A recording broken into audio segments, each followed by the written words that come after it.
Everybody, got an exciting deck for y'all today, doing something that I have been trying to do in Modern for a long time.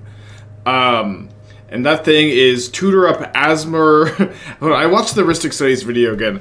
Asmoranomardicadaistinaculdacar. Close enough, maybe. Ranger-Captain for Asmo is something I've been wanting to do for a long time. Asmo being the best card you can get with Ranger-Captain in the mid to late game. This is the most bang for your buck for 1 mana, a really good way to control the board, get ahead on board. And doing so with Ranger-Captain is something I think you're really incentivized to do also. Ranger-Captain, I think, is very well positioned, with like Cascade being on the uptick. Ranger-Captain just a very powerful card in general, but giving you that good way to just have a way to sack and respond to a Cascade spell in play, I think has been really important lately. It can also buy you an extra turn against creativity, which is really relevant, but Ranger-Captain is a very good card, and having having premium 1-drops to tutor is just like a very important dynamic. That being said, this balance of playing Asmo with Ranger-Captain is very difficult. It's not too often that you see double white spells in these food variants. And, you know, in some ways Ranger-Captain kind of does what Finale of Promise does, albeit a bit slower, but for more power, you know, turning up Asmo a bit more consistently, being white base instead of green base on some of these food decks. Which means that, you know, you're playing Esper Sentinel and Stoneforge Mystic over like Rin and 6 and Goose if you compare it to the green-red version. But of course, like, I think the biggest card that really like is very important to play in this white-based version is Aether Vial. Historically very good with these white creatures. It's very good with Ranger-Captain. Very, very good with Asmo. Being able to put Asmo into play on turn 1 is always really, really nice. And I've tried to build this deck several times. I've deleted most of the drafts. I actually still have a few of them here. But there's just been like balancing like your food package plus your Aether Vial and like picking the right creatures is very difficult. And like several of these drafts I've had Ragavan, which is actually a card I don't think you want to play in this archetype. In several of these drafts I've wanted other main deck removal spells, although I do think Ranger-Captain finding you your Asmo more consistently means you don't need to main deck any specific targeted removal. Your 2-drops like Goblin Engineer versus Scrapwork Mutt is very tough, but I think I'm finally at a point where I'm liking this list. I played a league with this deck in practice, lost playing for a trophy, felt really nice about it. Made a couple changes after that league though. One card I do want to highlight too. I think Stoneforge Mystic is like really strong in the shell. I think Stoneforge Mystic is very strong in the shell, where being able to grab a Nettlecyst and just have this be a giant threat with your Asmo plan makes this card just so much stronger. So you have a Shadowspear, Nettlecyst, Kaldra as like 3 good equipment also, and not having to play any Battle Skulls, any swords in the main deck, which are kind of dopey. I still have a Sword of Feast and Famine on the board for like Yawgmoth, Tron, Control, Titan. I think all those matchups you want to bring in the Feast and Famine. Trying to think if there's any other big thing. I had 4 Recommission in my first draft. I ended up not really enjoying it when I drew 2 copies early. I think you want to play 3, so I ended up playing the first copy of Seasoned Pyromancer. Could see doing like a 3-2 split of Mutt and Seasoned Pyromancer. I think that Mutt is better than Spyro. It's like a little bit better on the mana curve. It's a cheaper discard enabler for Asmo. It is very good card advantage with Ovalchase Daredevil. It's an artifact for your Nettlecyst and Saga token plan. But at one point I had I had like 4 Seasoned Pyromancers in an earlier draft, but I wanted to lower the curve and play Mutt instead, but could mess with the split some. Very high on disenchant effects on the board, seeing a lot of Titan lately, seeing a lot of decks weaker to disenchant effects. Likely would be lower on these effects going forward. Isn't 3 equipped too few for Stoneforge Mystic? No, it's like, it's a good number. 3 is a good number. Bim, 32 months, thank you. But it's not that big a deal, I think. Okay, I love this hand. Classic 1-land Aether Vial draw. Probably getting Sacred Foundry. We're pretty inherently strong against burn, so it's not like we were like need to be super scared of burn here. Thank you, Spoke. Thank you. We drew 6 months. Thank you. It is Innimirran's Sword too slow for this deck. Well, we have a Feast and Famine in the sideboard. What's nice is, like, you get... In this deck, you get to play Nettlecyst over any of the other swords that you like. I know that you... Everyone in this chat... I love Sword of Fire and Ice. I'm just the biggest Sword of Fire and Ice fan in the world. But it's just, like, these cards are very good. Nettlecyst is really good. It doesn't cost mana to equip. Okay, so up against Titan. Asmo is pretty good against Titan. We also get to Vial and Esper Sentinel, cast a Cookbook this turn, probably. Would have preferred to be on the play, but I'm happy to have all these Wear Tears for Titan. Could be the Timeless Lotus deck, too, if we're lucky get to see that deck in action.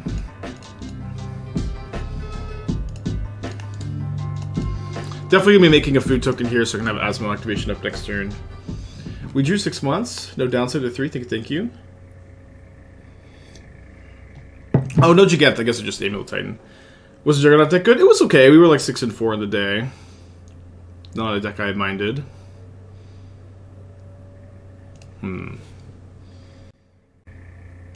they have 2 cards in their hand. I think we're discarding the Ranger-Captain. Since we're going to be leaving this Vial on 2. There's a chance I also like just Vial in the Mutt. Also try to find a land, although I did find the land. Okay, so we can... I guess now we'll just be discarding the Mutt for the Asmo activation. Vial and the other Stoneforge Mystic, get some pressure on them. Ben with the 14 months, thank you. Out of my recent combo brews, which do I consider to be the most promising? I don't know, I get these kind of questions all the time. Spike, what deck have you liked lately? It's always hard to answer, you know. It's always hard to answer, especially because, you know, I end up playing, like I played a lot of Timeless Lotus, and I've played, you know, I didn't play as much of the Sultai food deck. I think that deck was, like, really, really good, though. I don't know, it's just tough, and so, like, typically I would, you know, recommend maybe perusing some of the videos yourself on YouTube, kind of come to those conclusions yourself, because it's just kind of tough to answer sometimes. Been 14 months, same with the 7. I tend to like just put the decks out there, and, you know, you guys can form those opinions, what you think is the most promising. If they, and although if there is like a super big standout, I'll say it. But like Timeless Lotus was good, Sultai Food was good. There have been a lot of decks that have been good lately. Been doing well. So I'm gonna pick up this. They have 4, 5, 6, 7 mana. And they need 9 to cast another Titan next turn. Okay, well I don't need to kill this Titan literally right this second. Although I have a hard time imagining that I wouldn't kill it this game. Let's leave this Aether Vial on 2, take up the Saga. And then we have to decide now. Yeah, I think that we should Kaldra this turn, and the next turn, Nettlecyst, equip Nettlecyst to Kaldra. Although I guess that means... Yeah, I can still... So I can hold the Sacred Foundry in my hand, and I can either go discard, discard, or like... That's close. Okay, hold on. Okay, I'm going to do this for sure. So if I end up... I guess... Hold on. So if they play another Titan, I'm going to need to discard to the Cookbook this turn. If I need to discard the Cookbook this turn, this Nettlecyst won't be very good, because I'll have to either discard the land, which could equip the Nettlecyst immediately, or I'd have to discard the Nettlecyst, I think, if I'm putting Kaldra into play here, which I think I want to be able to, like, potentially present lethal next turn.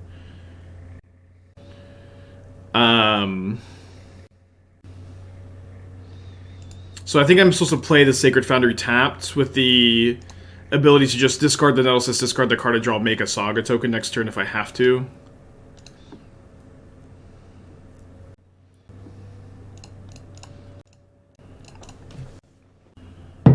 Okay, so opponent takes 8. What do you think of the One Ring in Tron? Is it a strong enough card engine? I don't hate the question. I actually kind of like the thought of it in Tron. I really like it in like the 8-key combo deck that I like to play. I think it's a really natural fit there. I don't know that it's going to be as natural fit in. Oh, they might give me a card off the Sentinel. I don't know if it's going to be as natural a fit there, but it could be. Opponent might be grabbing Dryad, which would make me want to not discard the Nettlecyst, so that I can play Equip. It's going to be one, counting the Springleaf Drum, 1, 2, 3, 4, 5, 6 if they don't kill Sentinel. When will new cards be out of Modo? I'm not 100% sure. I think it's next week, right? We could probably should have checked. Had kind of a long weekend. But yeah, but I like the One Ring a lot. I think that card is very good. It's a lot more powerful than when I saw it when I was consulting. It was very different. And it is right now one of the cards I'm most excited to play with. GN, think of it as Twitch Prime. Hope you're doing well. Attacking with Azusa is. Am I dead? Oh, am I dead? No, I'm not dead. No, I'm not dead. This is not a multiple of 3. I don't think so. Or at least it shouldn't change anything. Can I say what it was like? No, I'm not supposed to say what cards were like, since they might use the designs later.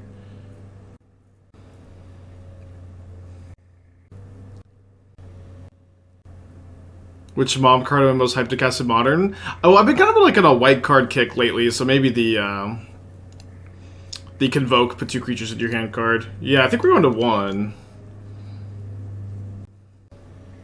Right? This is their last land drop, I'm assuming. So they could have copied the Valakut for 2 more damage with this, but they can't. I think I'm dead. I think this is their 4th land drop. It's always the Grazer! There's always a Miracle Grazer, and that's the last card. Ugh.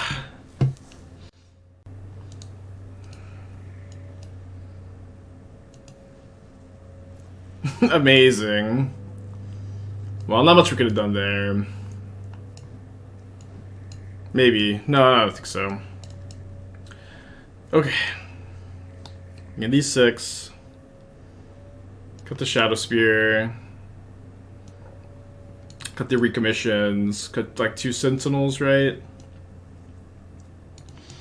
Oh, I want the Dispatches also, so we can cut all the Sentinels. I do think we can trim the 4th Ranger-Captain or the Spyro.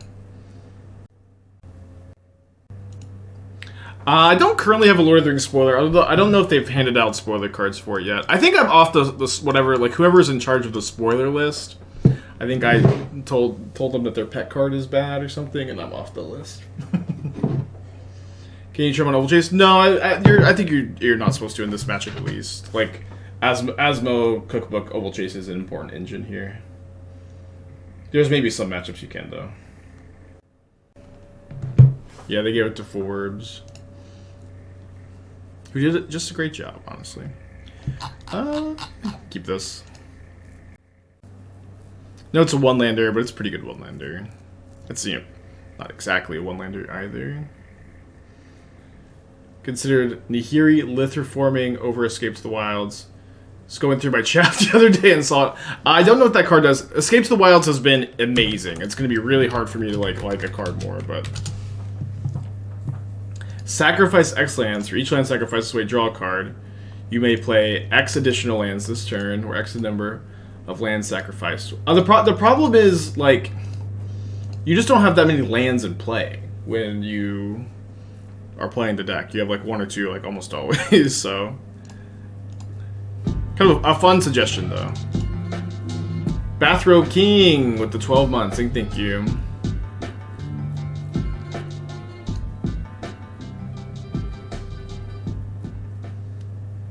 What I'm pausing.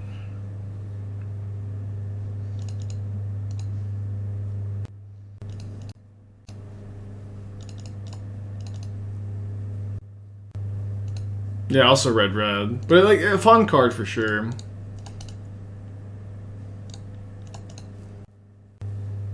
Okay, Port probably has a Force of Vigor, which is pretty fine for me here, actually.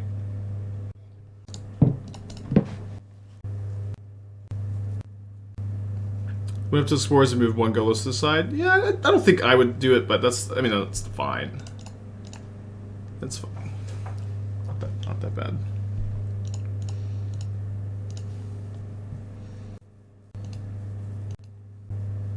Did I make a video about new cards for Modern? No, it was my birthday this weekend, and I didn't really do too much Magic stuff, but the set doesn't come out till next week, right? So I still have a week.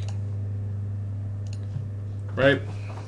When does March of Machines release? April 21st, okay.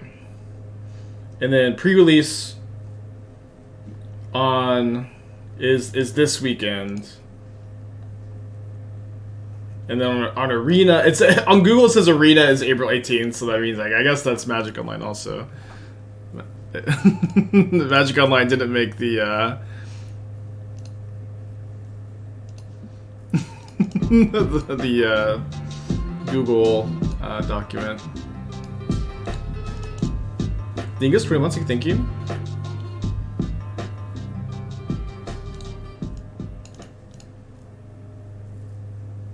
Asmo Swans win. A white whale. Sounds very fun. Early access is on Thursday? Yeah, arena streamers are like supported by Wizards, and they get like an early access day to like show off the cards. Magic Online doesn't get all that. They do invite me to the arena early access though, but I haven't done one in a long time. Yeah, I've had preview cards in the past. I don't know. I think what I actually think happened as far as the they killed my drum. Okay, good play. What I actually think happened as far as like the preview stuff goes is I made a YouTube video for like the last thing they sent me, and I think whoever is like checking, did you actually post about your preview stuff? I think that they like were looking on my Twitter for it, and I did it all on YouTube instead. So I think if I had to guess, I would think at least they just didn't make a token. If I had to guess, that's my guess for why I am off the preview card list, or I presume I'm off the preview card list. Think your videos made card spike? Yeah. But I'll try not to think about it too much. Put it deep in the tank. I can't believe they didn't make a token end of turn, and then they make a token on their turn. That is so funny. Oh, it's so funny. What's gonna happen? Oh, fuck. I was thinking that they probably don't have Pithing Needle. I have a lot of disenchant effects in the deck. The problem is, of course, I'm only on one land. They did name Asmo instead of Cookbook, which means I get to keep making tokens for now. So I can get this in case I draw Ranger-Captain. I think the second red for this Seasoned Pyromancer is probably going to be the most important. Does seem like a turn for Nettlecyst. Yeah, Nettlecyst. Very large, very in charge. Yeah, I'm surprised they did. I'm actually kind of happy they didn't get Amulet. I think probably fine. Feast and Famine, I thought you said no, Sorcery could. Did I miss you out in that? It's in the sideboard. Which I even feel like I said when I was talking about the swords, I said I have one in the sideboard. I like Feast and Famine on the side against Yawgmoth, Titan, and Control. Enough to just have one. And yeah, that's about it, I guess. Yeah, it's okay, it's okay. But I don't think you should main deck them. My opponent is just not doing anything. Think the new sword is playable? No. Maybe in Legacy, not in Modern, I think. What is this?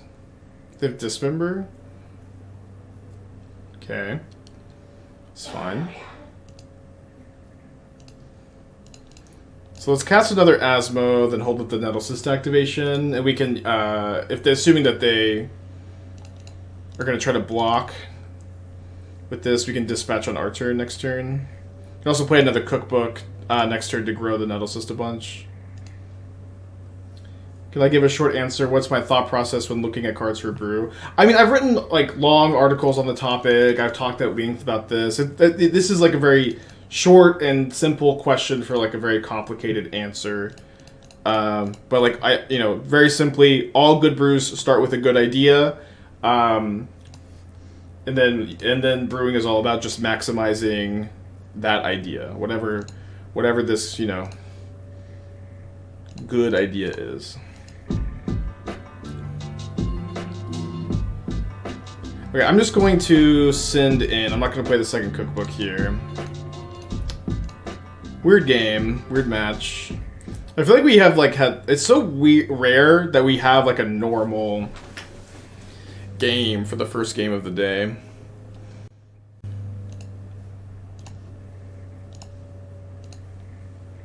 Kind of did think that would happen. That's okay though. Oh, sorry, we need double red.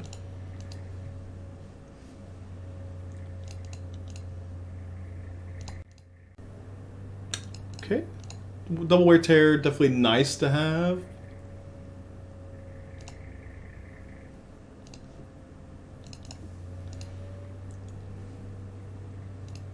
Yeah, that's another good piece of advice. Like, sometimes you have an idea that's cool and, like, interesting, but isn't good enough. And, like, being able to just, like, abandon your children is really important quality to have.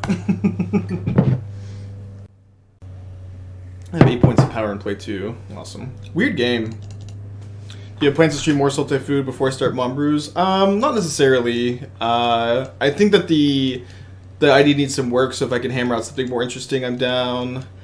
We'll see. Like maybe, but not like specific plans either. All right, I feel like we got good, decent sideboard plan at least. Let's just run it back here. Yeah, being able to abandon your children is a very important quality to have as a Magic brewer. Have I ever started building bomb brews? No. It's tough because I got a stream to prep for. I also spent like all weekend not really doing much Magic stuff. But I will start soon. Slow hand on the draw. Let's mulligan. Would keep that hand against a lot of decks, but on the draw against Titan, I think you have to take a mulligan there. And I think we're putting back Spyro. Don't mind this one. Could put back Dispatch maybe.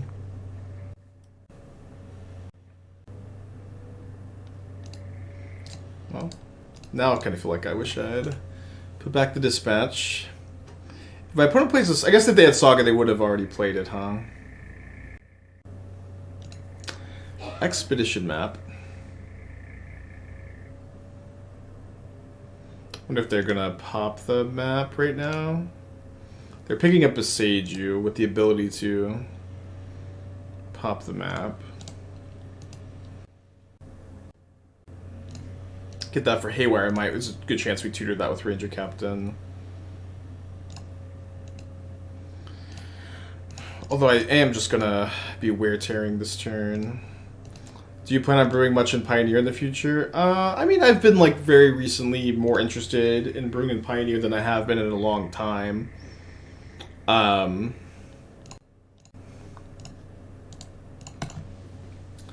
I don't know. I try to keep things as fresh as possible. I don't really plan very far ahead because I need to be able to have a new idea and be able to play that idea as soon as possible instead of being oh no, I told Chad I was going to play Sultai Inverter, I told Chad I was going to play this, or I was going to play Pioneer and feel obligated to do that. And when instead of finding something like Timeless Lotus and playing that a bunch instead. I mean, also to some extent, I think if I played Pioneer it's like it's really tough because I have to spend like weeks relearning the format off stream. It's like a lot of time, and then I have to find like very interesting decks to play because people are like really not very interested in, I think, watching a lot of the already explored Pioneer decks. Oh, second amulet. And then I have to, and then it's like a lot of that kind of stuff or elements, whatever, just to have the Pioneer content like almost definitely do worse than the modern content. So it's kind of tough, but if I'm interested in it, we'll still do it, of course.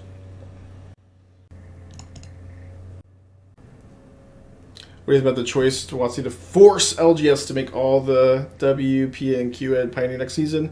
I mean, that's how it used to be for PPTQs, RPTQs. I thought it was like a fine system to have.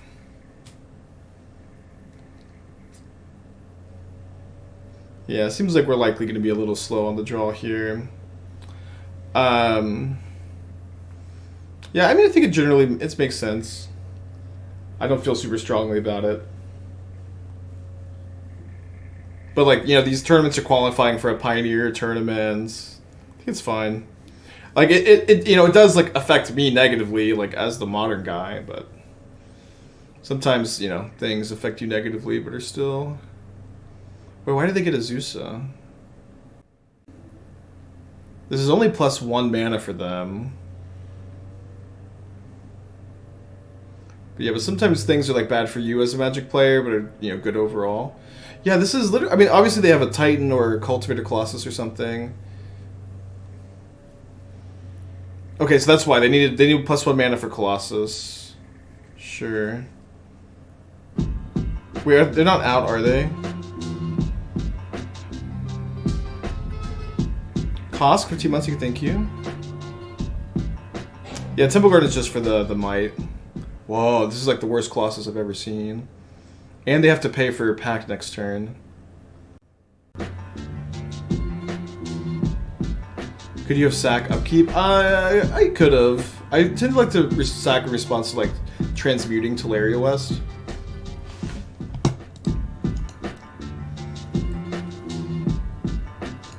Or you know. Although if you sack an upkeep, then you can just respond with the pack too.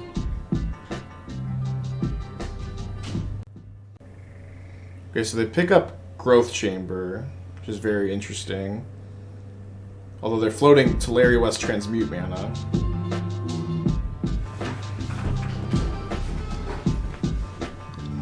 We'll make a kill this, huh?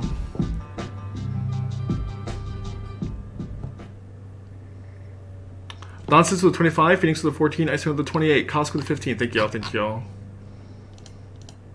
Yeah, they could have just played Titan. I guess the Azusa is still a big problem. It's less of a problem if we kill the Amulet, though. Okay, so yeah, I think we have to go Haywire Mite, kill Amulet, and then we can play the Vial. The next turn we can get a Cookbook with the Saga, and our Dispatches will be online.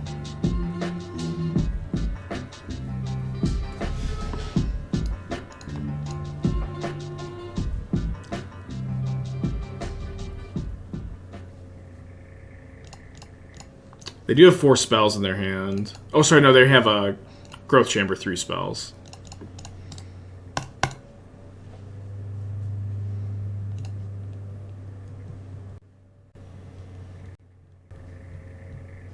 So they're going to pay for Pact. They do have land drops, and they have the Growth Chamber to hit a couple of them if they want. We'll see. Weird game. I feel like every first match of the day we've had recently is just like the weirdest game you've ever seen. Could have maybe been good to attack with the Ranger-Captain that turn also. Okay, notably if they have a Boseiju in their hand, another Boseiju, they can. It would have to have been their like one mystery draw, but they can Boseiju to keep me off Metalcraft potentially. Force, pitch, endurance. I think we just have to take that L.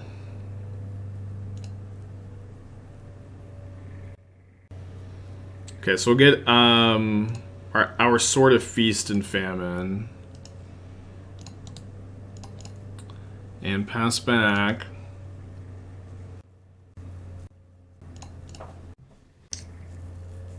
Okay.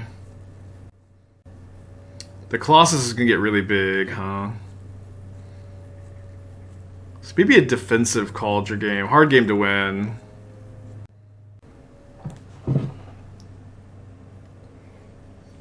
That Force of Vigor was really backbreaking. Dispatch Tap Titan. I mean, I have that available. It won't be relevant this turn, right? It is good at least this is a Summer's Pact instead of a normal Titan. Gives me more of a fighting chance. Urza Saga, Celestia Sanctuary. And they pick up Besage You again. Attack for 5. Yeah, gonna be a very hard game to win.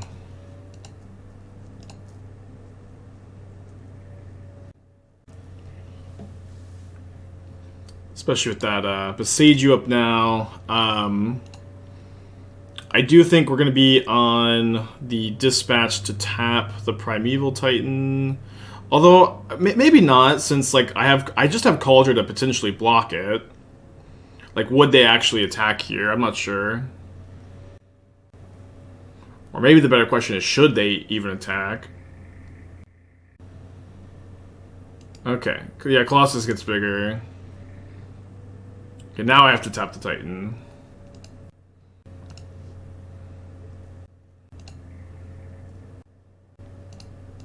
And notably, they don't know about the Kaldra. Damn it. Do they? It's not in my revealed zone. I thought I tutored Sword of Feast and Famine. How do they know about it?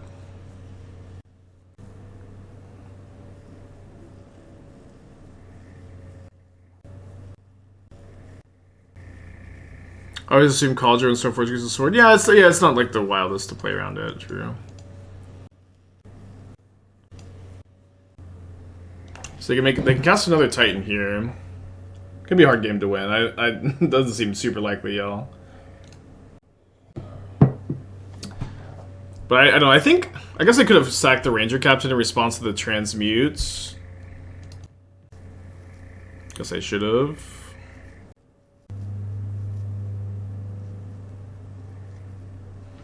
Yeah, no blood points. Oh, I spilled coffee all over myself. Yeah, they have 2 packs to pay for, but they do have enough mana. Yeah, we've seen Valakut from them.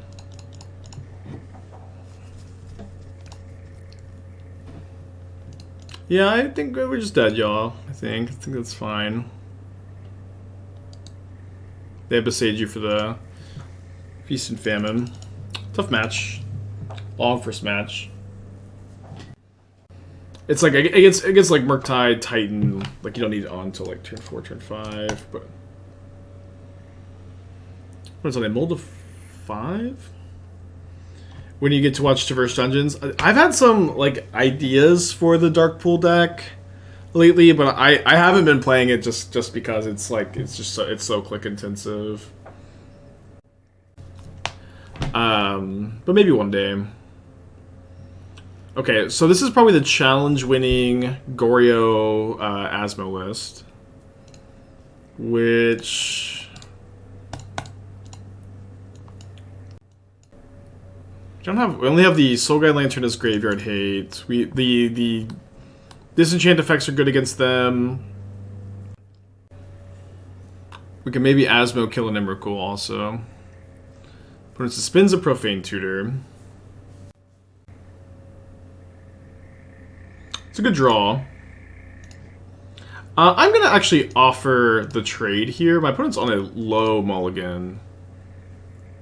So I think that there's a chance that they would accept. And assuming that their mulligan takes long enough, then we can maybe have enough permanents in play to tank an Emrakul hit. Although it's going to be tough, I suppose, with with the Profane Tutor coming off. They just need to already have a Goryo's or an Emrakul in their hand. Where is this opponent's list posted? I believe the... Oh, wow, they just have it this turn. And I have exactly 6 permanents. I get to draw a card, though, and I can go to 5. And then they have 2 cards in hand. And I can start to rebuild. I mean, we're not likely to win the game, but I wouldn't say this is game over either. Think Back to Basics would be a positive addition to Modern? No, I don't think too many games have been played with Back to Basics, and players are like, wow, this was like a fun addition, huh? I don't think it's very common. People are super happy that Back to Basics got played. And yeah, Blood Moon is allowed. Yeah, I mean, this is often how the conversations go. Like, hey, would this card be good? No. Well, this other card also is really unfun. I think that's true, but I typically am like way more hesitant to like bring new unfun cards in than to ban cards that are currently not considered to be very fun. My philosophy is just like a little different. Okay, that was huge Thoughtseize here. This is a very good Moldify for them. Their deck definitely mulligans very well. I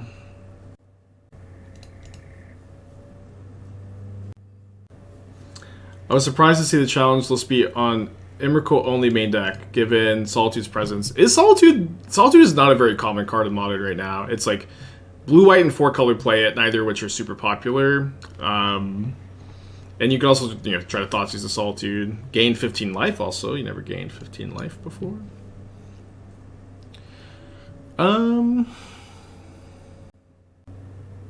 Yeah, so I guess we just go...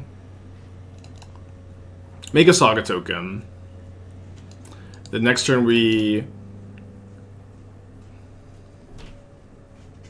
can Ranger-Captain for Asmo, but I think it's... We can't also play the second Cookbook. But we can cast the Asmo, so we'll see what we do here. I'm gonna be trying to... I'm going to be trying to not block, although I guess I have to block if my opponent just makes a token and gets a Cookbook. Yeah, my opponent Emrakul'd me this game is how we're at 5.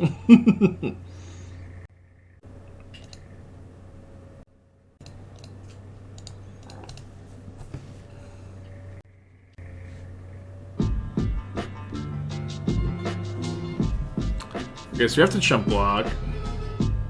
Captain may be better for blocking.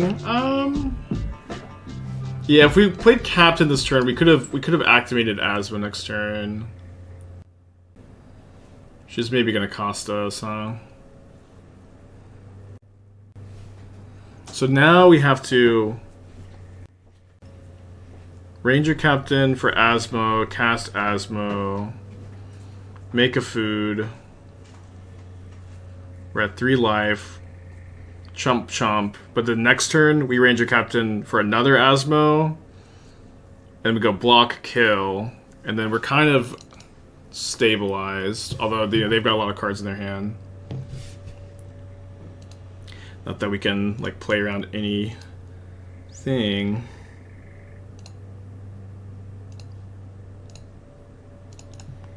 If there's a thing, we can't play around it.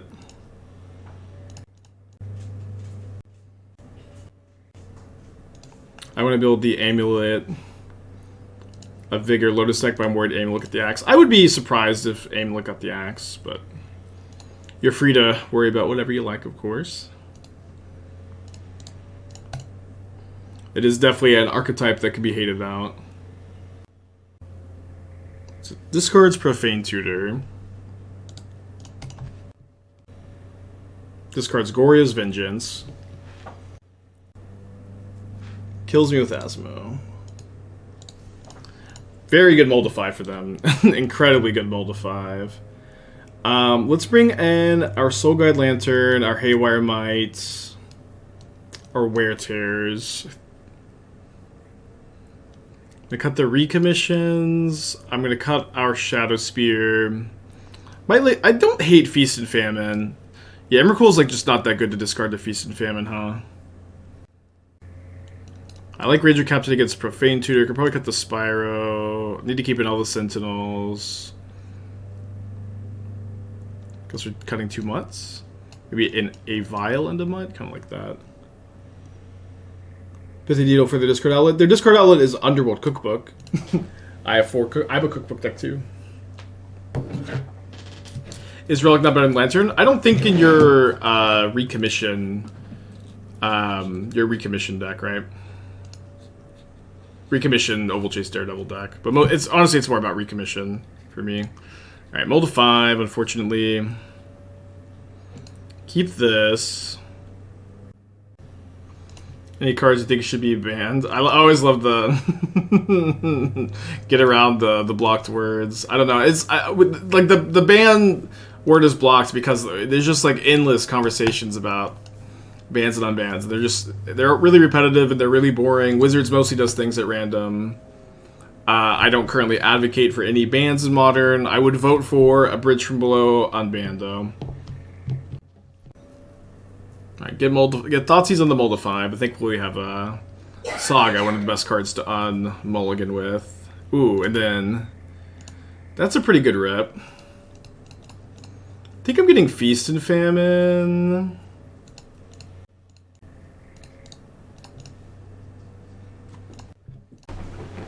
Sorry, I knocked my headphone out.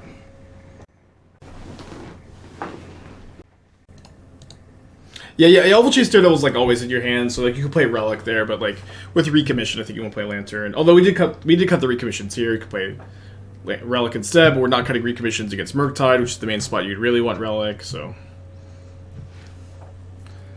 A conversation, I guess. Interesting proposition death. Alright, getting Thoughtseized again. Tough mulligan. Interesting draw. What do you think of playing Street with Trigger Asmo? I hate it in this deck, where like you need to meet your like Aether Vial requirements. So like one, Aether Vial also lets you turn 1 Asmo, but if you're playing Aether Vial in your if you're playing Street Wraith in this deck, you have fewer creatures for Asmo, and it also fewer creatures for Aether Vial, and it also makes your mulligan decisions like nightmarish. It is really rough to like mulligan with Street Wraith. I tend to like really dislike what Street Wraith does to your range of hands, and of course it again just all compounds with interesting. It all compounds with the fact that you don't need it because you have Vial. But in general, like there's just very few decks that you could play Street Wraith, and I'm like, with Asmo, I'm like, this is correct. It's like okay sometimes, but typically I prefer to like just not always be able to play Asmo turn 1. Like when you play Finale, the Finale lets you turn 2 Asmo so often. Alright, for a mold of 5, they got Thoughtseize twice. We're doing pretty good.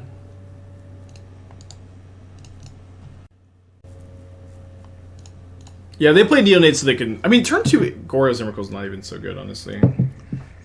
I'm doing well, Snack Attack. How are you doing? You know, these Goryo's Emrakul decks keep winning.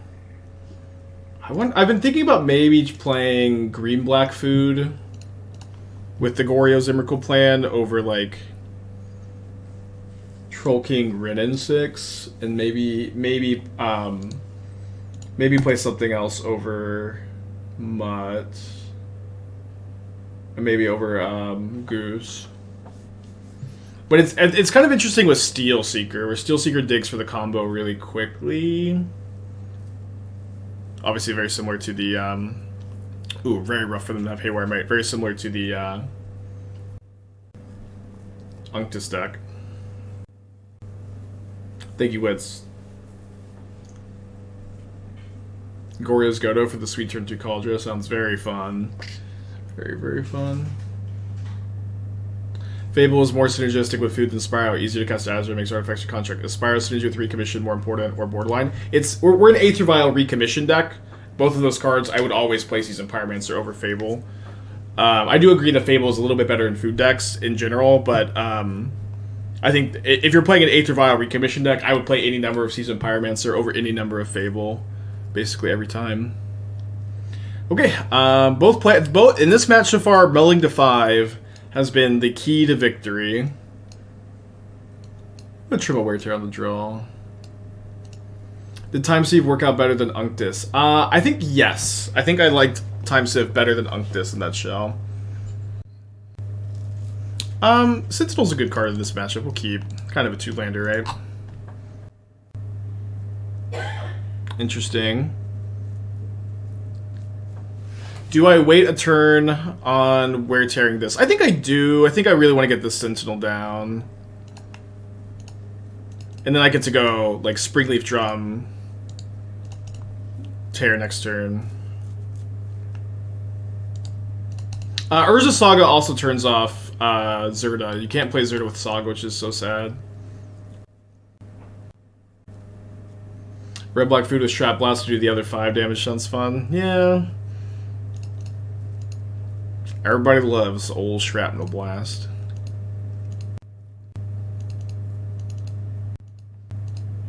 Wait an extra turn to wear tear? Yeah, I mean, here we're definitely doing this, huh? Was there anything, there's a red-black breach deck out there since black can fill the yard fast? Kinda. I've been looking at it. Basically, every time I try to build, like, red-black breach, it just kind of ends up melding and morphing into Grixis Shadow. That's not to say that there's, like, you have to play Grixis Shadow. For this idea, but I'm not sure that you, like, really, there's a good reason to not. So we'll see. You know, it's to some extent it's like when we were playing Underworld Breach in Grixis Shadow, a lot of players were comparing the addition of Breach in that deck to Lurrus and how and they kind of compared it to getting a Lurrus-like effect in the Shadow deck. And I at the time, like, really did not feel like that was what was happening. I didn't feel like the two cards were super comparable, Lurrus and Underworld Breach. But I've been kind of thinking more about that comparison and wondering if Underworld Breach and, like, the old, like, Lurrus version of Rakdos would do a similar thing as the Grixis version. But I always like the old Rakdos deck was always just so good at having the late game. I think that I would still prefer to play Grixis Shadow with Breach, but it's possible you could build, like, you know, Grixis mid-range or whatever, with Underworld Breach and just not play Shadow and still be a black-based mid-range deck splashing for, like, Ledger Shredder iteration and maybe Drown, maybe not Drown. Is Red Black Rock dead? No, Red Black Rock is, like, one of the most popular decks in Modern. It just happens to also play Fury and Grief now because Lurrus is banned. Yeah, it's just scam. That's just scam, brother. And so we were playing Rakdos with Obosh recently, and I actually liked that deck a lot. We're doing pretty well with it. I did like that version. But of course I've been thinking about, like, you know, this is something too. This is something we'll maybe do this week. I would like to do this week is return to, like, Rakdos, non-scam Rakdos, and it's like, could be a good turn to Feast and Famine. What I like about Feast and Famine this turn is it really incentivizes my opponent to cast their cookbook. Probably better to Ranger-Captain, get an Asmo. But, like, so, like, before, so, like, this was like last year when Yorion was around, and we were playing a good amount of Rakdos, Rock, with Luris banned, and we were winning a lot with it. We had a good win record with it, and it seemed like Yorion was not banned at the time. It seemed like the Yorion matchup was really bad, but I felt very strong against everything else, for the most part. Although it is also true, like, back then, there wasn't very much... Like, Scam was, like, an underplayed, underdeveloped strategy, and... creativity was also, like, not that represented. And both of those things changed. And so I think that in a big way, that's a big hit for, like, the version of Rakdos that I was playing. But that doesn't mean that, like, that version is not underexplored. And I actually think it has a good time. It has much better top decks than Scam, and it has a good Scam matchup. And it's just like not all in on the early game, which is kind of nice. But Scam is probably better. Just kind of rambling today, I guess. Okay, so we'll go... Oh. Well, I meant to play the Vial first, although I guess it doesn't matter a ton.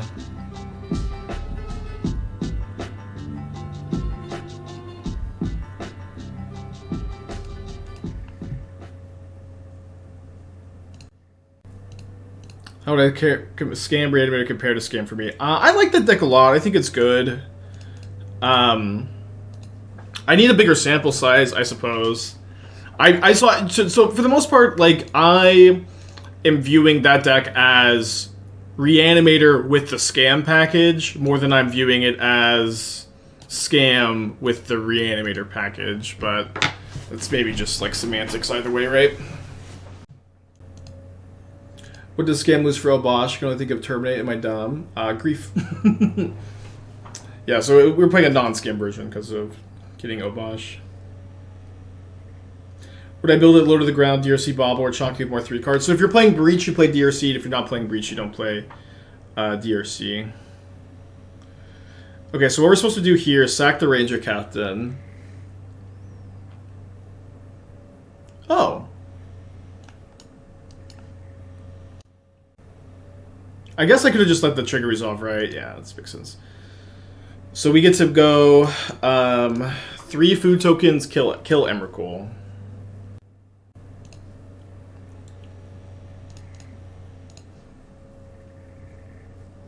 And this is before they get their other food, so they can't kill my Asmo in response. We bring a mono-red Obosh deck that's more in on artifacts with synthesizers and Saga instead of Blood Moon and stuff. I feel like there's something there. Well, losing Mishra's Bauble, it feels like a big cost there.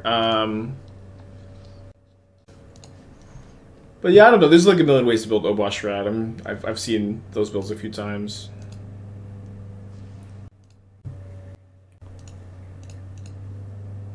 Is it better to kill their Asmo and take the 15? Nope. No. I don't think so.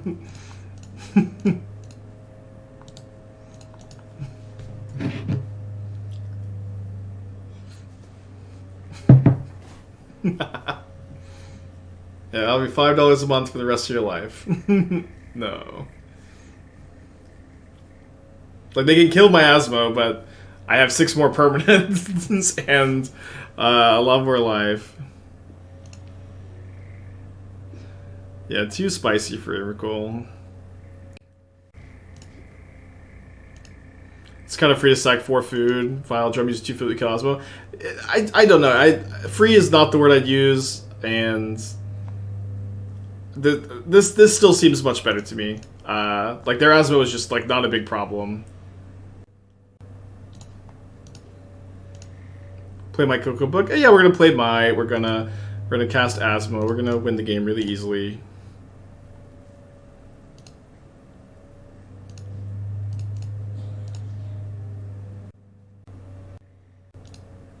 Theirs isn't a problem because yours looked excellent. Yeah, but we don't need our other Asmo in play anymore. And we're obviously like lucky to have drawn this, but we're winning this game really easily, even without the Asmo.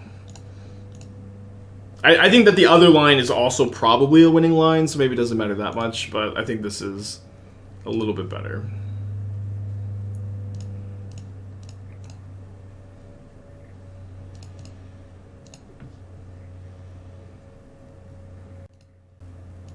Yeah, I could get Cookbook back or Asmo if we need it.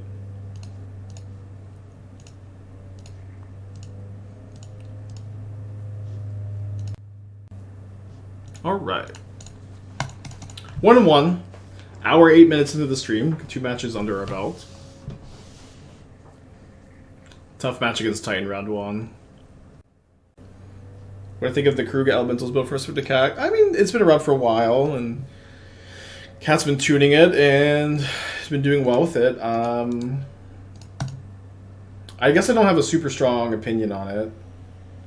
I watch Respect the Cat stream it some. It is... I do think that Elementals, or like the Omnath deck in general, has an issue closing. Has an issue with that inevitability that it lost with Yorion in a way that I really did not expect. I did not expect that to really be the case after they banned Yorion.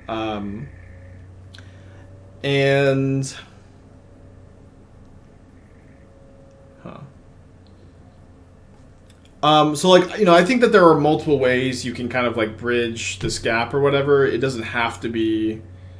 Oh, getting slaughtered here. It doesn't have to be... I guess we leave this on 0 to draw Asmo, which is our best draw here. It doesn't have to be with Karuga. I've done it. I feel like I've had pretty good success with the Emeria version, but I do agree that having some late game inevitability is important. Okay, so now we can Ranger-Captain next turn into Violin Asmo. Thank you, No Beats. They want you to make fun. Bad cards. Well. So, okay, where's the Sunforger? There it is. Okay, they can't vial this in at least. I mean, yeah, I wouldn't play Thought on Seer or Reality Smasher in really any deck anymore. They are just not that powerful. They're just not effective enough on rate, and they're not even really that close to being particularly effective. I think it's good to have a backup Asmo here. I also think that this Sunforger package is always kind of funny. Surprised to only see 3 Metamorphoses. Since I think the biggest idea with Sunforger in theory is that you get to you immediately get to draw 4 cards with 4 Metamorphose, and then you get to do something.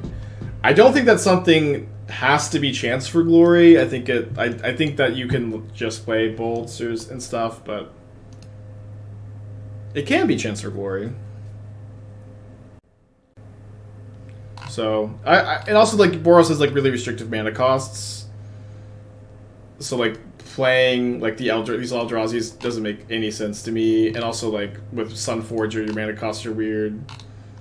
So making fun successful. Looks very fun though. You'll definitely get some fun comments at F&M from players who think your deck is zany. Why not sack Captain? I'm just making a mistake because I'm doing a deck tech. Definitely should have sacked the Captain.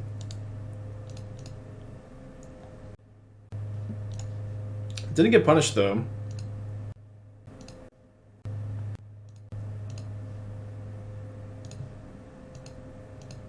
So I guess we're going to 1.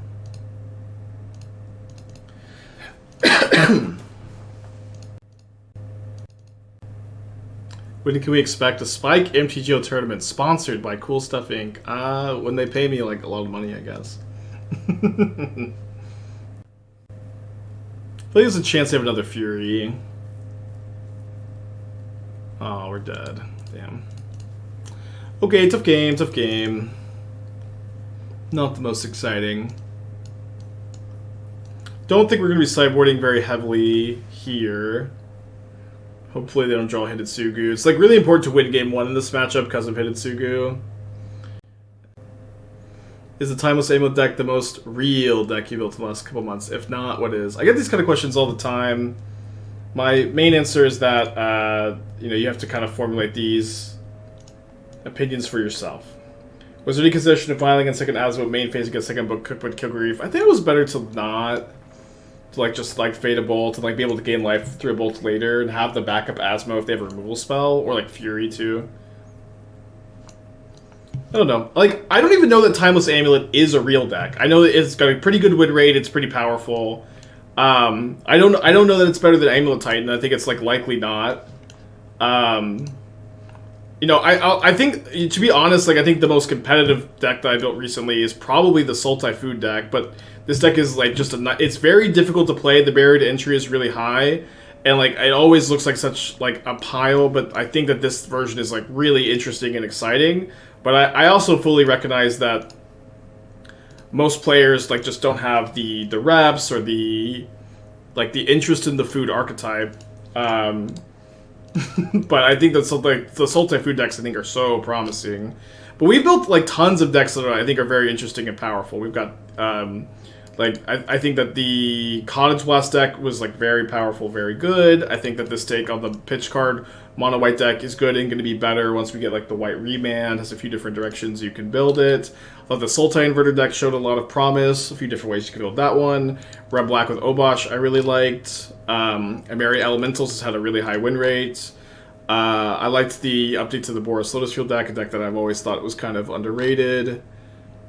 We had several different like Tyvar shells, trophied with some of them. Not sure how I feel about them overall. Just I don't know, pretty good season overall. Trophied some with the All We Won deck. Don't know exactly how I feel about that one, but it has been performing relatively well at least. Yeah, the White Remand is not modern legal yet, but it will be.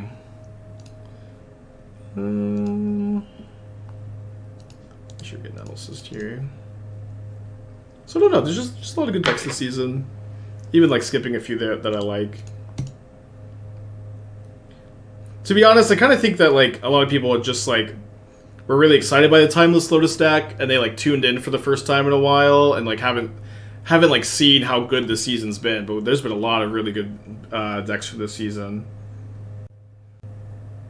And they want me to summarize in like 1 minute.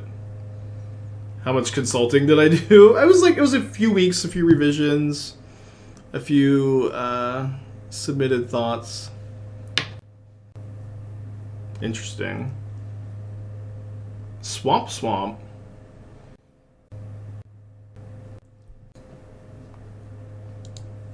Really any way for them to instant speed kill my Saga, right? I thought about a one-of giver, Forge Tinder with Ranger-Captain. We could maybe have a Forge Tinder. I'm not really excited about Giver at all. And this is I've played this shell off stream with Goblin Engineer plus Dragon Engine. Maybe I've played a shell similar to this with those cards, but the problem with Goblin Engineer is that it is always so much worse than you want it to be. Like every single time, so consistently, Goblin Engineer is just. It is just worse than you want it to be. It will always disappoint you.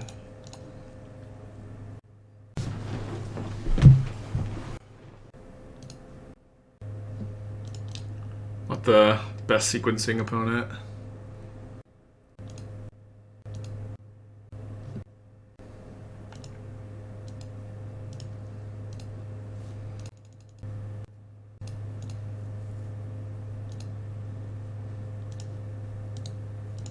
No Goblin Engineer, just 1 or 2 of Dragon Engine. I mean, I would basically never play Dragon Engine without Engineer, and I would basically never play it over Seasoned Pyromancer in this deck. It's like... like, the only situation where Dragon Engine is better than Seasoned Pyromancer is when you, like, have to discard it to cast Asmo and then recommission it later. It's like Dragon Engine does not draw the cards when it comes down for 3 mana. It's like really bad to cast for 3 mana. And so you get 1 extra card when you either use Unearth on it or you recommission it, which is, and then obviously it's, Double Striker's nice, but that doesn't outweigh the fact that it's really not a good card to cast for 3 mana. The problem with like bringing in Needle for Hearst is like Hidetsugu just totally ruins you, but you just like lose to Hidetsugu anyways. Could bring in Mite instead. Also blocks Ragavan sometimes. Wasn't sure they'd be on Hearse. The problem with Rakdos is they play so much graveyard hate. So tough. Maybe we could cut a Recommission. Or 4th Daredevil. Well, you can play around Hearse with the Daredevils pretty easy. Yeah, I did have a good birthday weekend. Maybe partied a little too hard. Alright, keep this. Happy to be able to get the basic planes again because of Blood Moon. Have I gone back as a sorcerer and killed the Drakes and Zombie Dragon? Not for fun. Not for fun, but or casually, or yeah, no, I haven't at all. But you wouldn't do it on the no-hit run. But I have killed the Drakes and the Zombie Dragon with, you know, weapons in the past. What's his face? 27 months. Thank you. Okay, easy block. There's a good chance I just recommission Esper Sentinel next turn. 2/2 Sentinel's really good. Well, never mind. Okay, so I'm gonna get... Oh, sorry, I have Cauldron in hand. Never mind.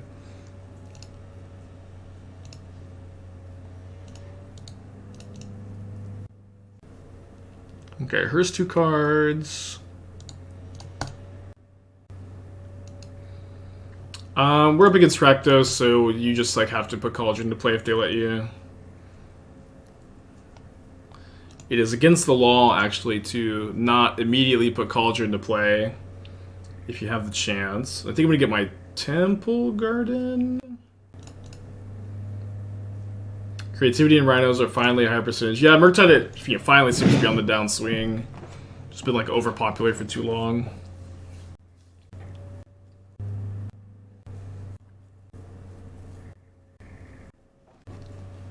Yeah, Rhinos has always been like such a weird enigma when it comes to like how much metagame share it sees. Where the deck has always just been so good, but it just like people just don't play it to the or people just have not played it to the degree that it deserves this entire time, which is such a funny dynamic. I'm gonna see you finish the hit run. Any chance we'll spend a whole day on attempt soon? Could you play rounds of Timeless Amulet in between attempts? Well, that doesn't sound like a whole day. I don't. Yeah, I agree. It's hard to like really like point this on. Oh, it's just boring. But I feel like that's like the answer. So I don't really want to get Shadowspear is the best card to get, but I think we just get Haywire Mite since we can use Stoneforge Mystic to get the Shadowspear. And we can go cast Shadowspear and then Haywire Mite the Hearse.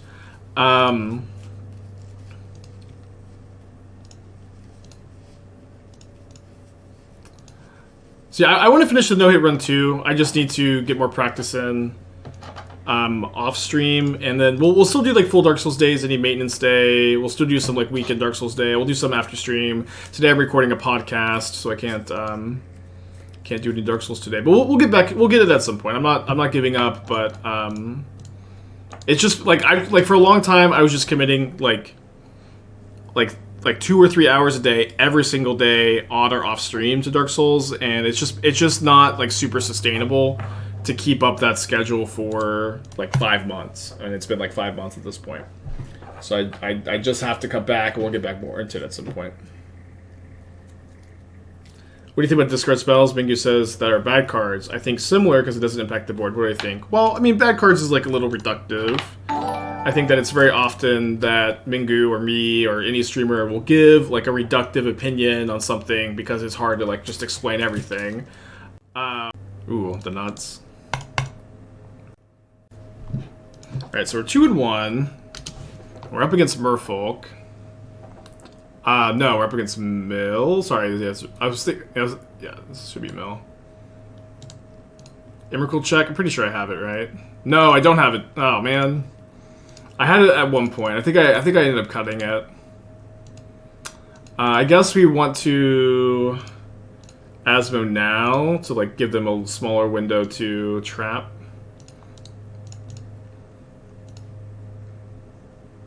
Or like, it's like if they draw a trap for turn, they won't be able to cast it.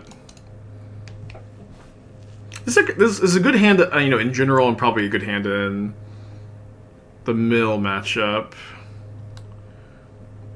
Okay, well, this was way worse against Prismatic Ending, which is a card that... Okay, so they're main decking Lantern, they're main decking Prismatic Ending.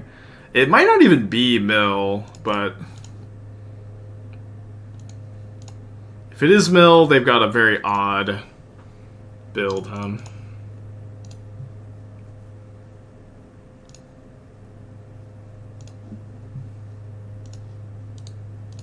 Yeah, blue-white mill, I guess I have seen blue-white mill in the past.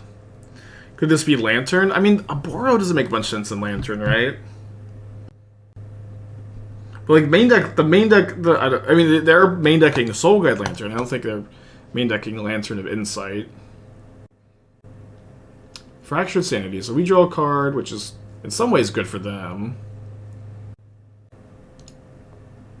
Still going to Vial in the Sentinel, then take up the then take up the Vial to 2, so I can Vial into 3 next turn.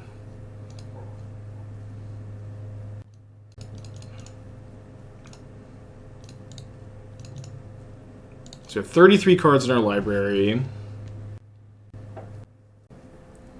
We're only attacking for...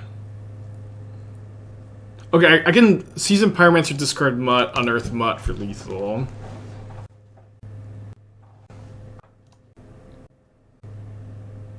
They drew an Archive Trap? No, they just denying the Saga.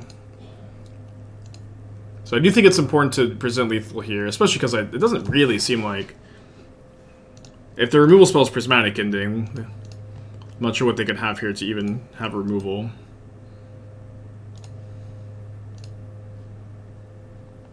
They die if they surgical, so no need to play around that. We can upkeep Ranger-Captain sack also. Oh, sorry, no, we can't. Oh, I thought I could still Vial in the Ranger-Captain. Never mind. Although that was also probably a fine line. I just don't really know what they can even have. Alright, I guess that's the card, huh? They're letting me draw. Just gonna keep the other card in the deck. It is funny, like, it was just, like, just not even on my radar as a card they could have. Main deck Lantern, main deck Path Exile, very interesting. So if they have Bridge from below, we do have 4 1/1s, so they have to have Bridge plus land plus 1 mana spell. Which seems really unlikely. I also have 26 cards in my library, which seems very unlikely they could... Like, I don't think Tasha's does it. So they can mill me for 15 with this. 17, I guess, with the Sentinel. Okay, well, as they have paid for a Sentinel, so this game is over. Oh, they get to see more of the deck, I guess. Did I already have Cookbook in hand? Couldn't you go Ranger-Captain plus Cookbook plus Mutt? I did not have... Oh, I did have this Cookbook in hand. I guess that was a better line, huh? Okay, bring in Feast and Famine over Shadowspear. Haywire Mite for Bridge. Needle's fine. Could play 1 or 2 Wear Tear. Guess Daredevil's good for Tasha, CMC. Sorry, mana value. Do I cut the Sentinels because they draw me too many cards? Play 1. Play like 2 Wear Tear, be like 61. It's kind of a funny dynamic. I can keep this. Put in something, Mold to 6. Yeah, Mill is such a weird deck, huh?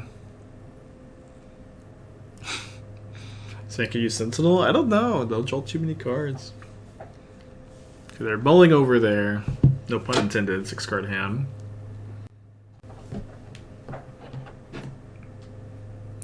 Yeah, Mold to 0. More cards in the library. 1000 IQ.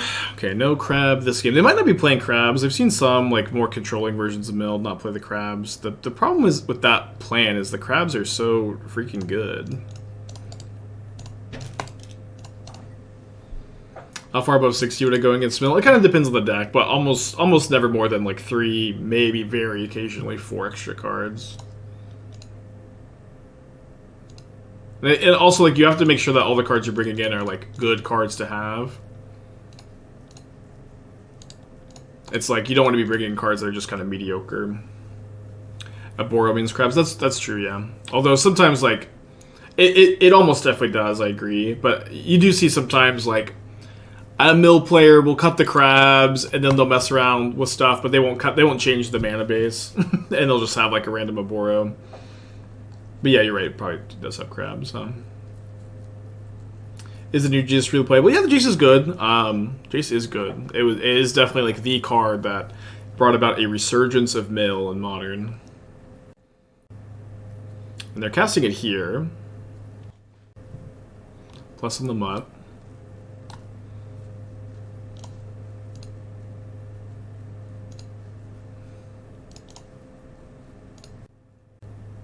I think I'm discarding just the Heath. Could obviously discard the Daredevil, but I kind of want to get these fetches out of the deck. I don't know if that makes any sense. But it does seem pretty reasonably removal heavy. Let's go for Feast and Famine.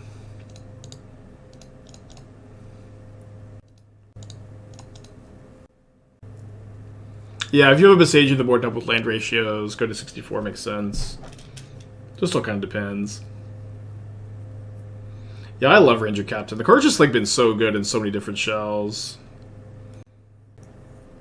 Definitely take up the Vial. They have 4 cards in their hand.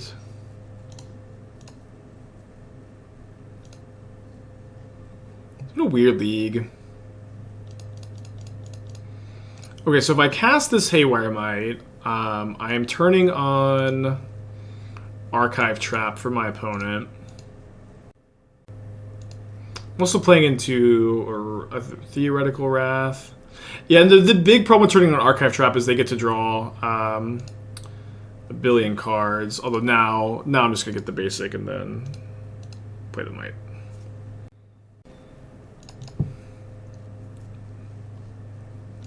Oh, Temple Garden is milled, so this is just a 1/1 unless we can find our drum. Oh, I got a Stoneforge Mystic. I totally forgot I already searched with Mystic. This whole time I'm like, I gotta discard these fetches to play around Trap, and I've just already turned it on. So they put me to 20 cards here with the Jace minus. Yeah. And then they draw 3 at the Visions. They did mill me over a Mutt. I've got 29 cards. They have 6 cards in their hand. It's so many. Can whittle away a little bit with the Feast and Famine, and now I no longer have my Scrapwork Mutt. Oh, they targeted the Daredevil. I guess they could just respond and sack. In response to a Mutt Unearth. Oh, they almost fucked up. Visions is so good. Shocked and Fountain. So they have another stupid path to exile. Take this up so we can violin the Daredevil, and then immediately get punished by drawing Ranger-Captain. I mean, they have paths, so I want them to path the Mite here. Yeah, Spike version of Modern Mill, I think I don't want to experiment with. I mean, kind of, but not so much that not so much that I am like very ready to dedicate a stream to playing Mill. Nothing big, just like some small ideas.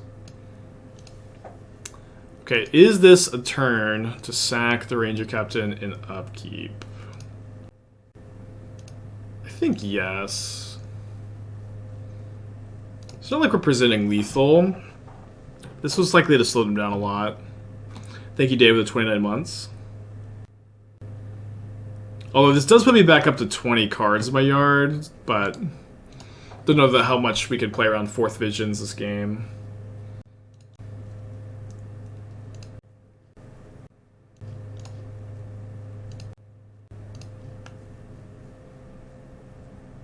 Drew Saga. We'll see if they let me unearth the Mutt or if they sack their Lantern. They do sack the Lantern. So maybe we can maybe make 2 Saga tokens next turn. I'm also going to equip onto the Mutt here because I wouldn't mind it dying so much. Although maybe equipping onto the, I don't know, it's kind of a wash. Another path.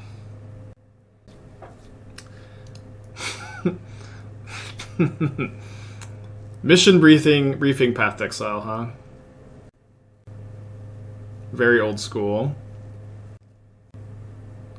So yeah, they choose path and they keep a card on top with their surveil. What a game.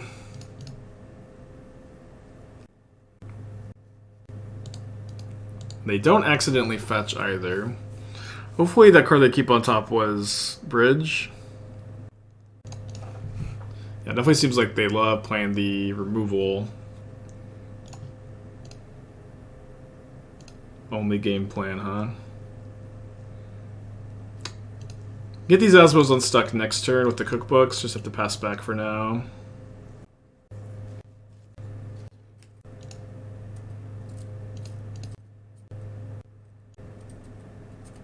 Two cards in their hand, 12 cards in my library. Very notably, we get to Violin and Ovalchase Daredevil here. Assuming they don't have, like, Surgical. We're not dead yet.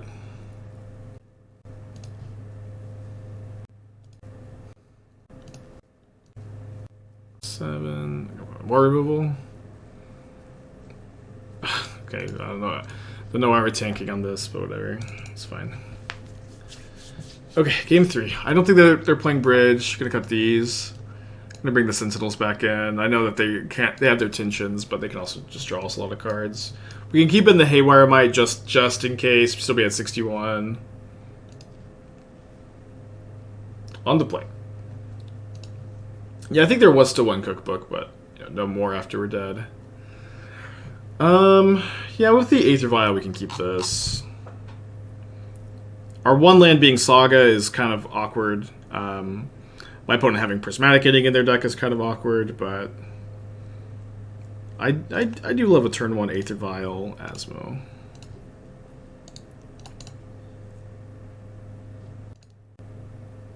Almost certainly still above the 1 brew per day average. I think we're a little behind, not that I am sure.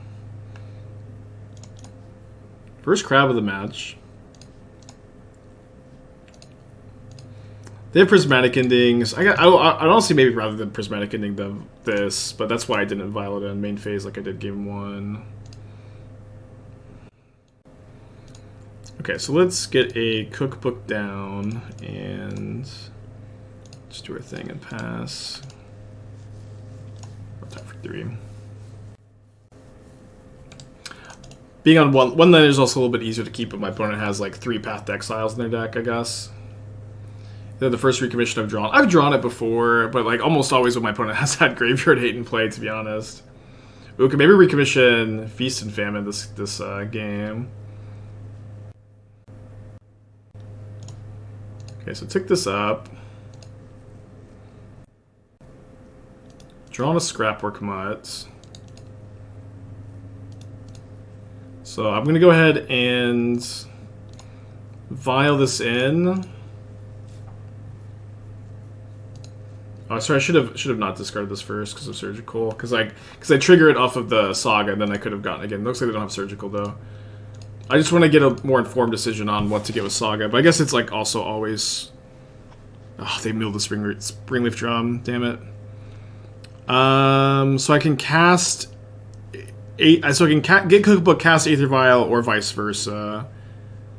I guess I get the Cookbook. Would rather have more Cookbooks than more Aether Vials. Do I? Yeah, I think I am just killing this now. Don't think it matters a ton.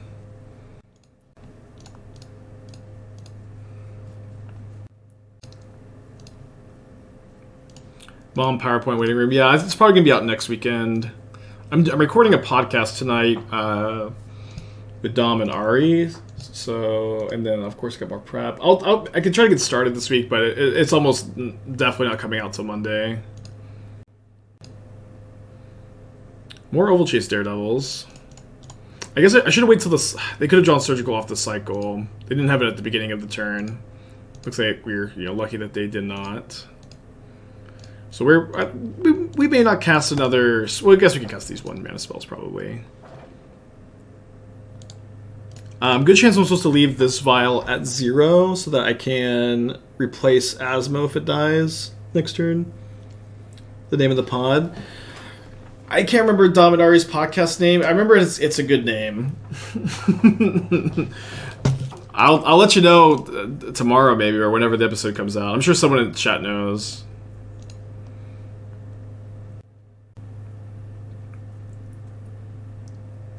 Dominaria's Judgment. Right. And they got a pun in the name.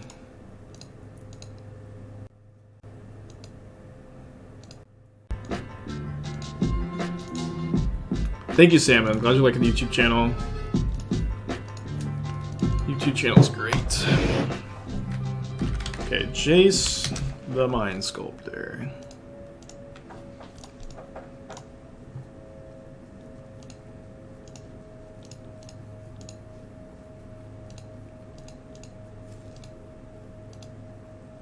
Thank you, Salmon. Yeah, we saw Prismatic Ending, so we're gonna wait on the Vial plan here. How do we get Vial Cookbook put in no lands? We had a Saga. I listened to that for a year, never put that together. It's funny. It's a good pun. So let me go and Vial in the Ranger-Captain now and find the Asmo now, so they don't mill like my other 3 Asmos.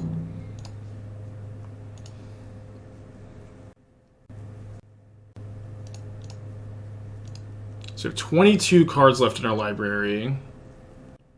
No need to search for another cookbook with Asmo. Oh, they concede. Okay. There's no outs. So we bounced back from our first round loss to Titan, playing for a 4-1. We can get a prediction going. Keep Sneep even. We're getting planes on turn 1. Good to win the die roll with a Aether Vial in your opening hand, of course. Plus the new Mama Sword. I mean, like most swords, not very playable. What I really don't like about this sword in the context of Modern is it requires you to be playing like creatures that hold a sword well, which is hard to do, and then also play lots of instants and sorceries. And it's hard to do both of those things, same things at the same time. When you can also just get you can just play Sword of Fire and Ice, which always does the thing. In some ways, it has the sort of Light and Shadow problem where sometimes it's really, really, really good, but a lot of times it will just do actual nothing, which is not good. Up against Spirebluff Canal. Could be Living End. If we're up against Living End, I'm pretty happy. I think I'm going to hold my Stoneforge Mystic, though, because it's just too high a chance this is Murktide and they have a Bolt. Kind of make the blink the mana a little bit better. Do you think White Remand will be a main deck card in Vial decks or more of a sideboard card? I mean, it depends on the Vial deck. But I think that it'll be an option in these kind of more white-based mid-range decks, and in fact really gives you the amount of interaction you need for spell-based combo, or maybe the amount of interaction you want for spell-based combo in decks like this that's kind of had a hard balance to reach before. Boshin, 36 months, thank you. Happy 3 months of streaming full time. Let's go. Wait, no. You mean 36, right? Or 3 years, right? Is this my 3-year full-time streaming anniversary? It's probably pretty close. It's probably pretty close. Yeah, I haven't done my set review yet, or my cards I'm interested in video, but I will be doing that soon. Yeah, it has to be very close. Been a good 3 years, or 4 years. A year of not streaming full-time, and 3 for full-time.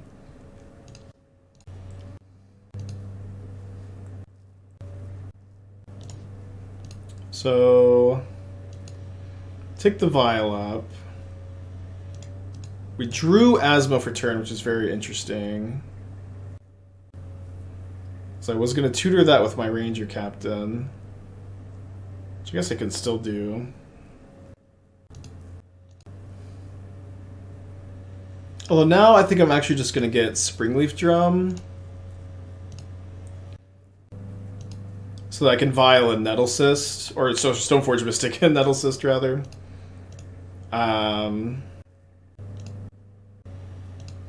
Anything you're particularly interested in bringing for Mom? Yeah, there's a lot of cards. I'm going to be doing a video talking about all the cards I like at some point, but it ain't ready yet. Main deck Dress Down. Bummer. So let's let this die.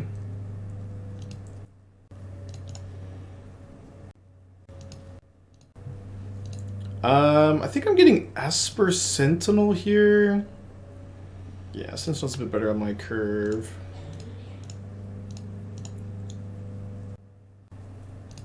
No, Murktain sometimes plays a Dress Down main.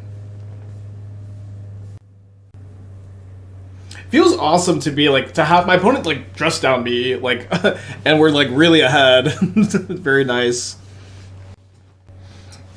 Yeah, I think so. I always, my opinions always change on new sets after I make my video. So I think my opinions are very likely to change over the next day or two, over the next week. But I think my favorite cards are the Phoenix, and then the Convoke white card that can get you 2 creatures. I think that the big Convoke T-Rex might be secretly really good, but I'm not sure yet. Honestly, that card is really similar to Hogak, but minus all the graveyard stuff. But it's bigger as Ward 2. Yeah, Knight-Errant of Eos. Too many, like, honestly, we've got Ranger-Captain of Eos, we got too many names. Wow, love that they're heating the Germ token. Let's see, so I have 5 mana, so I can go make a Saga token, equip Nettlecyst. I would really, really like, though, to play this Esper Sentinel. Okay, so let me play the Esper Sentinel. I do think that making Saga tokens should be a big priority here. Since I really would doubt that they have a second Dress Down.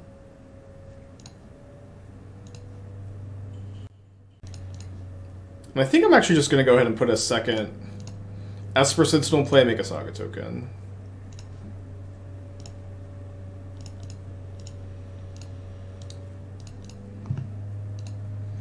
Going to give Urza a try in Modern? No. Probably not. My opinion could change, but right now I think that card is not close to good enough for Modern. It costs 4 mana, and like it's very hard to do anything the same turn you play it. You have to have so much mana, so many resources. Yeah, I know. I mean, I don't know. There's lots of cards that are interesting. Urza is very cool. Could be a Pioneer card, maybe. But my initial evaluation is that it's just not very close to being good enough for Modern, despite being a cool card. So we're probably getting Aether Vial to just Vial in the Asmo. Or maybe we should just get Shadowspear.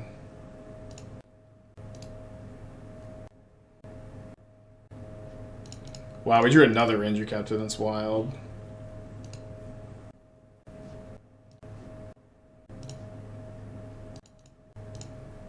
If they have a second main deck Dress Down, we at least get to draw 2 cards.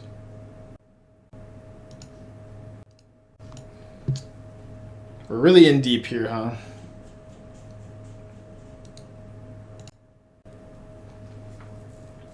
Okay, there's a lot of things I don't like here. I don't like playing... I don't know. This could be a hard one, y'all.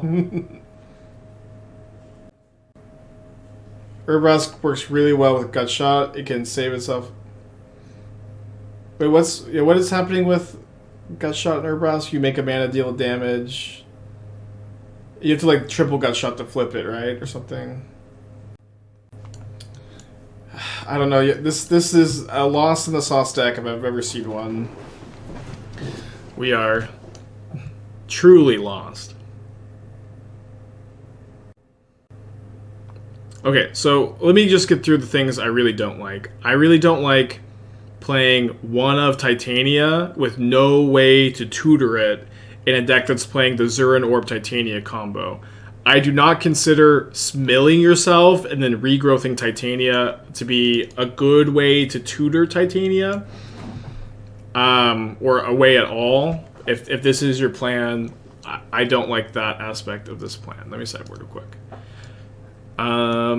Needle for explosives. Hearse is probably correct. Bring in these. And then my game one plan is pretty good against them. I think I want to keep in all the recommissions. So honestly not much to cut. Maybe we actually just don't bring in the needle and then we cut the recommissions and then we just like kind of blank the hearses. Maybe that makes sense. The Knight of the Reliquary Core Helm combo is not a very good combo in Modern. And it's like extra bad in this deck with like no, like you have almost no card advantage to like overpower removal. You have almost no way to, like protect, you have no way to protect your knight.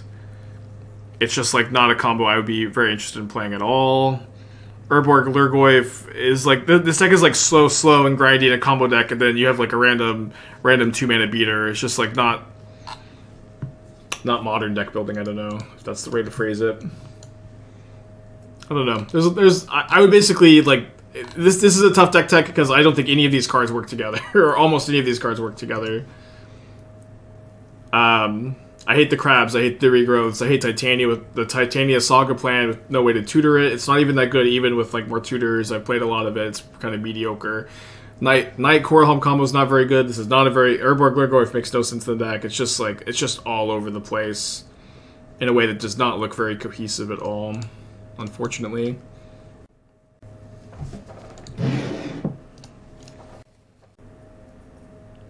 So I don't know. I don't know how much more insight I can offer. We got lucky our opponents mulled to 5 here. Looks like they just drew a Ragavan. Gonna get out of Plains in case they have Blood Moon in their deck here. And then I kind of want to be able to save Mutt for casting Asmo. So I think just like Stoneforge Mystic for Nettlecyst is fine.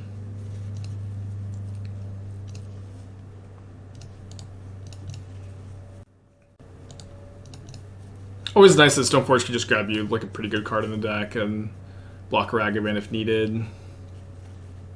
Looks like they're going to continue to dash, which I think is, a good thing to prioritize when they're on the mull to 5. Although it's not like I have that many cards they could hit here for value. Not pull any Ragavan. Oh, Ragavan's in Mom? I had no idea. Do you think you can make Whispers of Emrakul Modern playable? So this is actually something I've been seeing more and more of lately. Spike, can you make this card playable? Can you make that card playable? I actually don't make any cards playable. Cards are either playable or they aren't.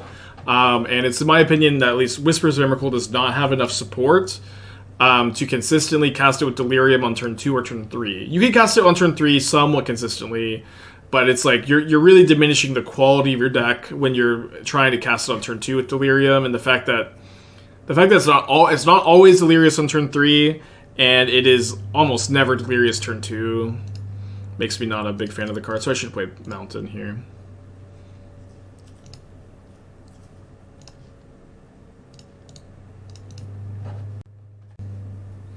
But, the cards don't do anything differently in my hands as they do in everybody else's. So you cannot... I think the attitude of making something playable is not good.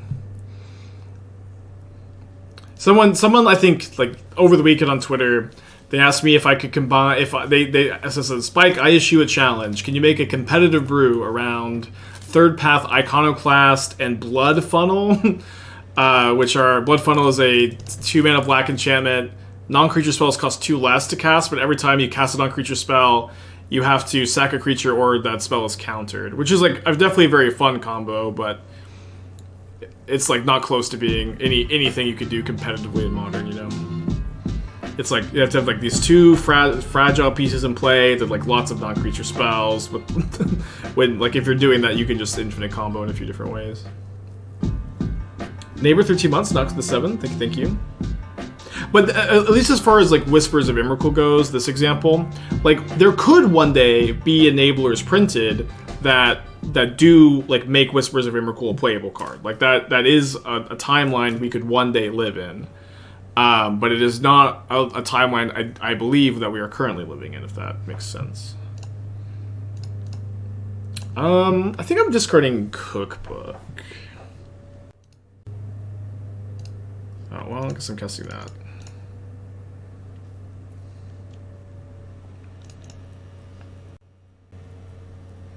Wouldn't Whispers work well in a Shardless Bug variant for Modern? This is the kind of question that's like from someone who has like a lot of experience in Legacy and has, you know, it's definitely, again, it sounds like you have a lot of Legacy experience, but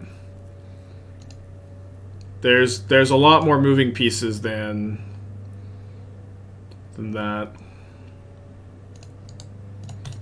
It's like,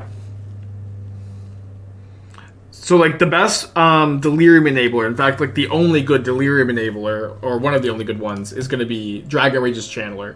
So all of a sudden we're a 4-color deck that's like big payoff is like Shardless Agent, but we're also playing Mishra's Bauble. It's just like there's a lot of moving pieces here that don't really work that well together. Yeah, another Ragavan, not very surprising with them dashing there.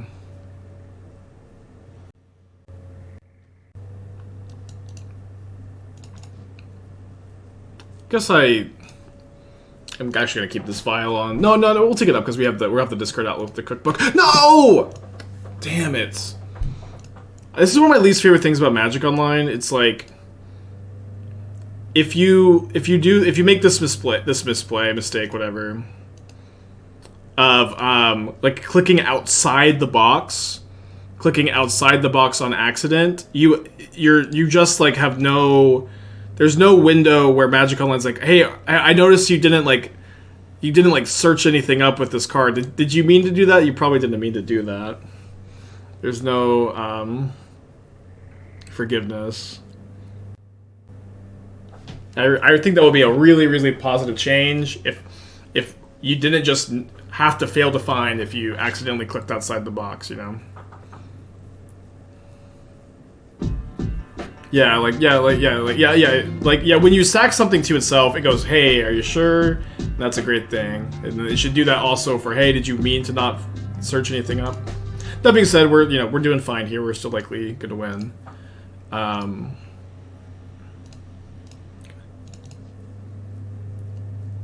Futon's have a really good Murktide matchup.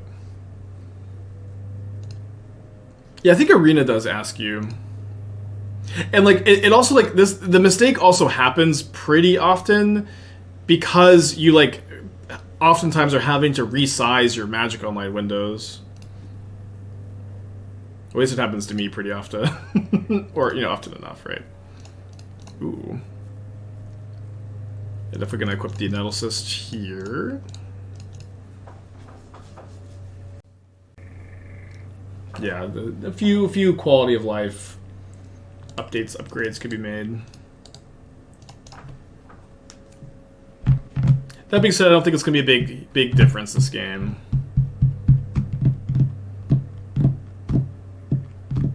Thank you, Admiral, for the 2 years. Happy anniversary. Can't this be circumvented using key bindings? It can. Like, it can also be circumvented by not making the mistake. But I think, in general, the user interface can be better, is what I'm saying. I'm not saying that I'm not to blame for the mistake, but I think I'm just suggesting improvement for the UI. Okay, so you get to draw a card, but they have a Braid for my Nettlecyst. I'm honestly so happy this is a Braid instead of Brothers Hidden, though. Ront, think of the 12 months. Is this the 4th Ragavan? Third Ragavan. Not that we should be particularly scared of Ragavan. Okay, so let's go Vial in Mutt. Opponent only has one card in their hand. I think I just discard the Cookbook. I know it's weird. But I have Metalcraft here. I think I need to keep the dispatches to like remove Murktide. Although now that I've drawn second dispatch, I think I can kill the Channeler. Just put another Sentinel into play, which won't do it too much, but it'll make it hard for them to chain cantrips together or go like cantrip into counterspell potentially. Well, I think I offer the trade of Sentinel for Ragavan. Maybe not. Yeah, I think not actually. I don't think that one extra damage matters that much, and they'll take the trade. They'll take it.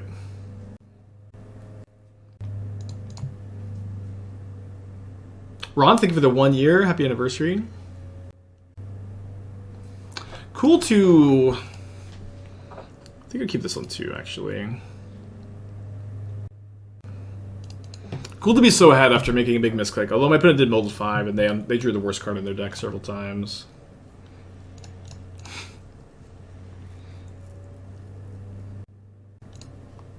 Well, I'll dispatch it.